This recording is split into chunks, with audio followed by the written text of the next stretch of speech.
உங்களுக்கு vitamin B12 கம்மியாக இருக்கே அப்படின்னு சொன்னால் நான் வெஜிடேரியனுங்க அதனால கம்மியாக தான் இருக்கும் அப்படின்னு சொல்கிறாங்க. ஏன் வெஜிடேரியனாக இருந்தால் B12 கம்மியாக தான் இருக்கும்னு சட்டமாக என்ன கிடையவே கிடையாது. வெஜிடேரியன் சோர்சஸ்லேயே வைட்டமின் B12 எப்படி அதிகப்படுத்துறது இன்னைக்கு வீடியோவில் பார்க்க போகிறோம். அதுக்கு முன்னாடி என்னுடைய ஈவினிங் பாலை நான் குடிச்சுக்கிறேன். ஒரு டம்ளர் பத்தாமல் இன்னொரு டம்ளர் பால் இல்லாமல் நான் இல்லை.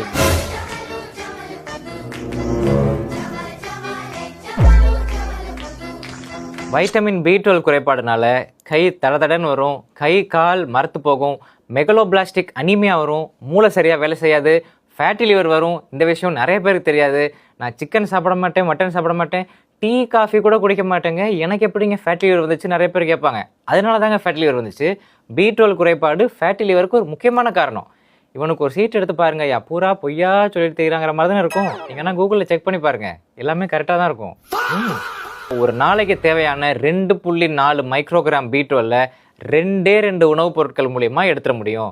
1/4 லிட்டர் பாலில் 1.2 மைக்ரோகிராம் B12 இருக்குது. ஸோ காலையில் 1/4 லிட்டர், சாயங்காலம் 1/4 லிட்டர் குடித்தோம்னா ஒரு நாளைக்கு தேவையான B12 நம்ம கிடச்சிருது. 100 கிராம் தயிரில் 0.6 மைக்ரோகிராம் B12 இருக்குது. அதையும் ஆட் பண்ணிட்டோம்னா B12 எக்ஸஸாகவே நம்ம கிடச்சிருது.